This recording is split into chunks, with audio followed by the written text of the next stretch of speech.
Picture a warrior who spent decades mastering the sword, the bow, the spear, and the mind. A fighter trained from childhood not just to kill, but to think, adapt, and dominate every dimension of the battlefield. Behind the iconic armor and the legendary blade was something far more dangerous than a swordsman. A complete military system engineered over centuries, built on discipline, strategy, and absolute mastery.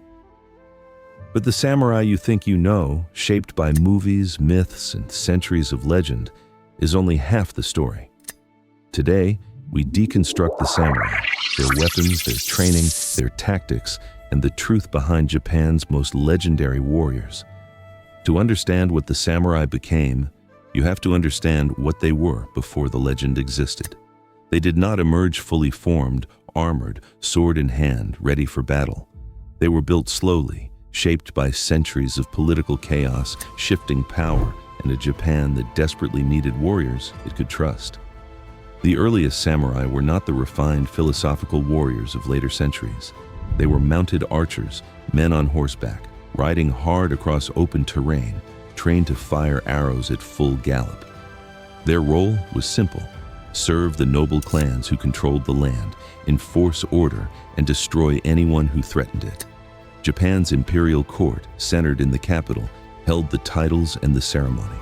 But the real power, the kind enforced by blade and blood, belonged to the warrior clans rising across the countryside. The samurai were their instrument. What changed everything was the breakdown of central authority. As the imperial court lost its grip on the provinces, regional warlords, the daimyo, filled the vacuum. And those daimyo needed warriors, not just soldiers they could conscript from rice fields, but professional fighters, men who had trained their entire lives, who understood strategy, who could be trusted with command, and who would die before they surrendered. The samurai class grew to meet that demand, and in doing so, they transformed from hired enforcers into something closer to a military aristocracy. By the time Japan's great civil conflicts consumed the country, the samurai were not just fighting Japan's wars. They were the reason those wars had rules, rituals, and a terrifying kind of discipline that set them apart from any other warrior tradition in the world. And that discipline began long before a young man ever stepped onto a battlefield. It began in childhood, sometimes as young as 5 years old, when sons of samurai families were handed over to a life of structured, relentless training. Swordsmanship, archery, horsemanship, philosophy, the body and the mind developed in parallel, because a samurai who could fight but could not think was considered half-finished. That combination, physical mastery fused with mental conditioning, is what made the samurai genuinely dangerous, not just on the battlefield, but as a class, as a system, as a force that would shape Japan for over 600 years. The weapon that defined that system, the one that became synonymous with the samurai name across the entire world, was the katana. But to understand the katana, you have to forget everything popular culture has told you about it. It was not a supernatural object. It was not indestructible. What it was the product of one of the most sophisticated metalworking traditions in human history, refined over centuries into something that solved a very specific problem. How do you build a blade that is hard enough to hold a razor edge, but flexible enough not to shatter on impact? The answer was tamahagan, a steel produced by smelting iron sand in a clay furnace called a tatara, fed with charcoal for days at a time. The resulting material was uneven by design, carrying different carbon levels throughout.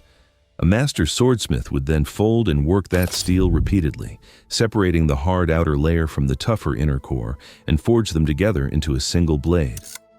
The geometry of the finished sword, that distinctive gentle curve, was not decorative, it was mechanical. The curve emerged naturally during the cooling process as the harder steel along the edge contracted at a different rate than the softer spine, and it gave the blade a structural advantage. A drawing cut that concentrated force along a single line, maximizing cutting power with minimal effort. In the hands of someone trained to use it, the katana was devastatingly efficient. But here is what the legend tends to leave out. On Japan's great battlefields, the kind that swallowed thousands of men at once, The katana was rarely the first weapon a samurai reached for. That role belonged to the yumi, the asymmetric longbow. Samurai were, first and foremost, archers. The bow was the weapon of prestige in the early centuries of the warrior class, and samurai trained obsessively to fire from horseback at range, disrupting formations and cutting down enemies before the lines ever closed. When they did close, many samurai carried the yari, a straight-bladed spear that outreached a sword by several feet and was far more practical in the chaos of a large engagement. The katana was the weapon of last resort, of close quarters, of the moment when everything else had failed or been lost. That is not a diminishment, it is a clarification, and it makes the sword's place in samurai culture far more interesting than the myth suggests. What protected a samurai through all of it, the arrow volleys, the spear lines, the desperate close quarters fighting, was armor as carefully engineered as the weapons themselves. The classic samurai suit, known as the oyuroi in its earliest form and later the domaru as battlefield needs evolved, was not a single rigid shell like the plate armor of European knights. It was a layered system, hundreds of small scales of lacquered leather or iron, laced together with silk or leather cord, designed to absorb and distribute impact rather than simply stop it. That construction gave it something European armor often sacrificed: flexibility. A samurai could draw a bow, ride at full gallop, and move through uneven terrain without being strangled by his own protection. The helmet, the kabuto, was an engineering achievement in its own right. Fitted with a curved brim to deflect downward strikes, layered neck guards to protect against slashing blows from the side, and in many cases an elaborate crest mounted at the top, the kabuto was designed to intimidate as much as it was designed to defend. On a battlefield where psychological pressure was as real as physical danger, the sight of an enemy whose face was half hidden behind a lacquered iron mask was a weapon in itself. And that instinct to weaponize fear, to fight the mind before the body, ran through everything the samurai did. Battlefield tactics were never purely mechanical, they were theatrical. Challenges called out across the lines before combat began. Standards and banners designed to be recognized and feared from a distance. The deliberate cultivation of a reputation so formidable that some opponents broke before the first blow was ever struck.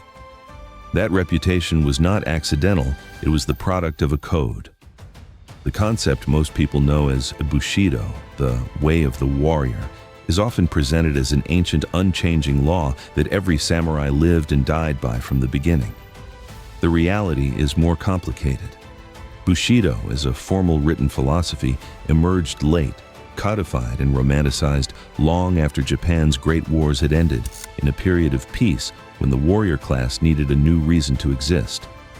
What the earlier samurai actually lived by was something raw: loyalty to their lord, mastery of their craft, and the understanding that death in battle was not a tragedy, but an acceptable outcome.